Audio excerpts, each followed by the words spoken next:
Les bénéfices sont clairs, forcément. On gagne en rapidité, forcément. Moins d'erreurs, d'interférences, et petit à petit, on développe une sorte d'intuition pour la langue. Ça donne confiance. Mais bon, il faut être patient, régulier. C'est un peu comme créer un nouveau chemin dans son cerveau. Au début, on défriche, puis ça devient une habitude. La vraie question, c'est comment on intègre ça au quotidien. Il faut commencer petit, mais souvent.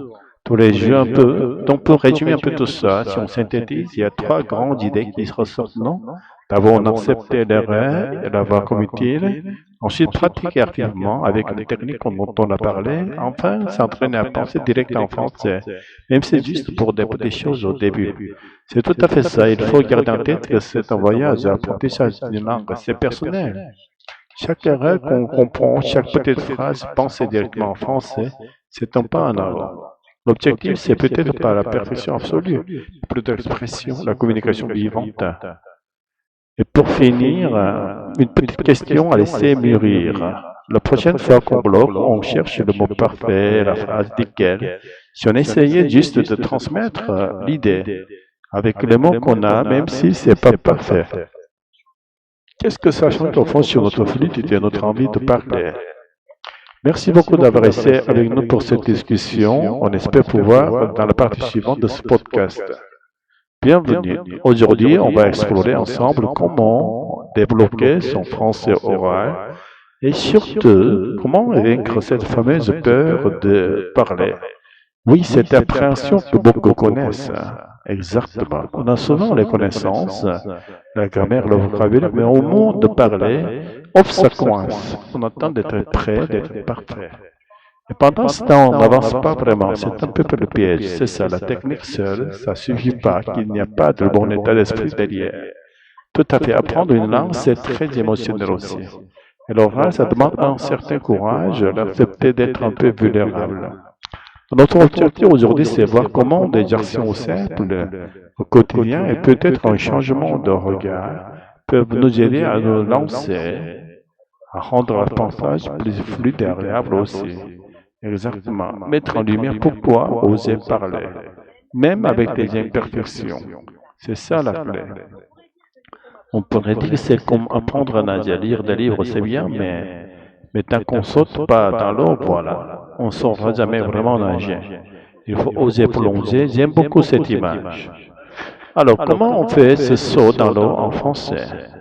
Une piste, ce serait ces fameux défis quotidiens, des petites choses chaque jour. Mais c'est une excellente approche. L'idée, c'est de créer une habitude, une petite action régulière. Ça évite de remettre à plus tard et surtout, ça rend l'apprentissage actif. On n'est plus juste en train d'étudier la langue, on la vit. Même si c'est très court, genre 30 secondes par jour, ça compte vraiment. Mais complètement, l'important c'est la constance, c'est l'accumulation de ces petits pas qui fait la différence. Il faut viser la lune tout de suite, juste un petit objectif réaliste. Chaque jour, c'est ça qui construit la confiance, d'accord? Donc ces petits défis, c'est un peu comme les longueurs du nageur qui s'entraîne. Mais si on a peur de l'eau, si on est tétanisé au bord du bassin, l'entraînement dernier ne suffit plus. C'est le mental qui entre en jeu, non? Absolument. C'est souvent là que le vrai blocage se situe. Parler une langue qu'on ne maîtrise pas parfaitement, ben oui, ça expose. Ça demande d'accepter de ne pas être parfait. Ça, c'est dur, c'est dur. Mais le déclic, c'est de changer sa relation à l'erreur. Voir l'erreur non pas comme un échec, mais comme une information utile. Un peu comme un enfant qui apprend à marcher. Il tombe, il se relève, il ajuste les pareil. C'est vrai. Mais la peur du jugement des autres, elle est forte quand même. Comment on passe outre ça concrètement? D'abord, il faut réaliser une chose. La plupart des francophones sont super bienveillants, ils apprécient l'effort.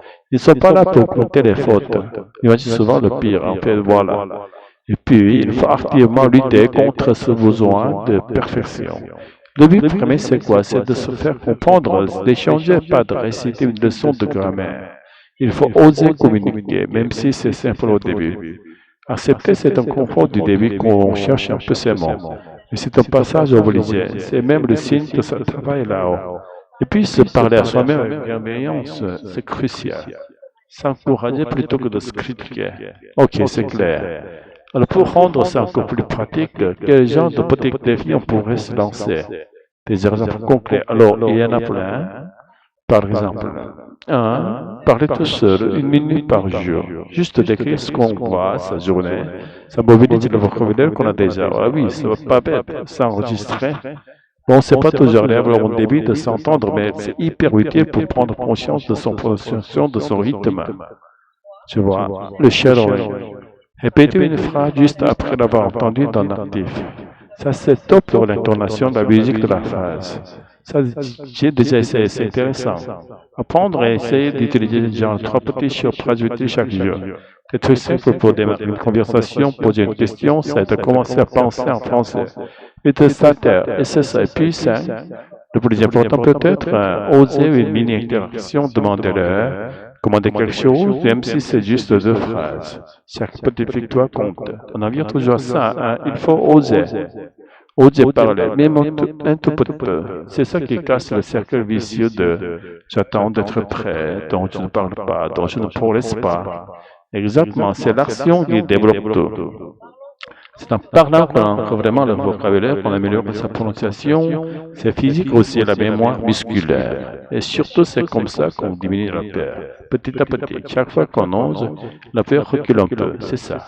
Et les erreurs, ce sont juste des occasions à prendre. Souvent corrigées naturellement dans l'interaction, il faut vraiment les voir comme des alliés. Pour que ça tienne sur le direct, peut-être qu'un peu de structure peut aider.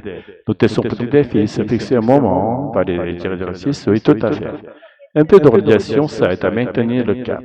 Et sans se mettre une pression folle, l'indulgence est importante. Si on le fait en jeu, c'est pas grave, on reprend le lendemain. D'accord. Et les bénéfices, ils vont au-delà de juste parler plus facilement. C'est la confiance en soi qui augmente, la mémoire qui travaille mieux, la stress lié à la prise de parole qui diminue. On devient plus spontané. Donc, pour résumer, si on veut vraiment accélérer son français à l'oral, la recette magique, ce serait un peu de pratique régulière, avec des défis tout petits et sans pression. Oui. Combiner un travail sur soi pour accepter que ce soit pas parfait et se concentrer sur l'essentiel. La communication, c'est parfaitement résumé.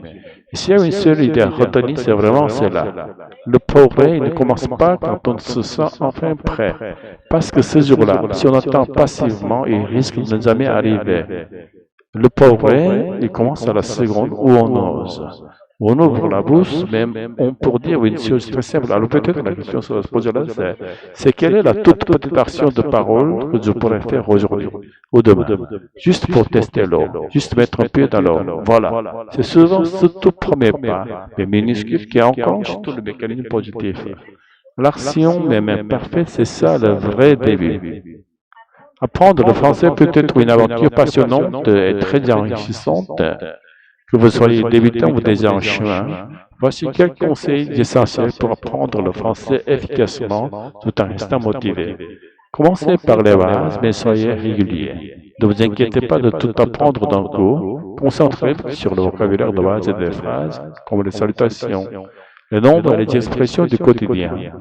Pratiquez un peu chaque jour, même juste 10 à 15 minutes. La régularité est plus efficace que d'étudier une fois par semaine. Écoutez avant de parler. Exposez-vous à du contenu audio en français, chansons, podcasts, films et vidéos sur YouTube. L'écoute aide à votre cerveau à s'habituer au rythme, au son et à la structure des phrases. Avec le temps, vous comprendrez mieux et parler plus naturellement. Utilisez la méthode du shadowing. Cette technique consiste à répéter ce que vous entendez comme un écho. Elle est idéale pour améliorer votre prononciation, votre confiance et votre fluidité. Répétez les phrases entendues dans un podcast ou une vidéo en français, avec limite à l'accent, le ton et le rythme. 4. N'ayez pas peur de faire des erreurs. Les erreurs sont la preuve que vous apprenez. Chaque fois que vous vous trompez sur un mot ou vous liez une phrase, vous entraînez votre cerveau. Célébrez vos efforts, pas seulement vos résultats. Rendez l'apprentissage amusant et personnel. Reliez votre apprentissage à ce que vous aimez. Vous adorez cuisiner? Essayez de ces recettes françaises. Vous aimez la musique? Apprenez des chansons en français. Pour l'apprentissage, vous touchez personnellement, pour vous rester motivé. Et souvenez-vous, chaque francophone a des étés débutants. La différence, c'est qu'il n'a jamais abandonné. Vous non plus. Chaque petit pas vous rapproche de la maîtrise. Continuez, vous en êtes capable.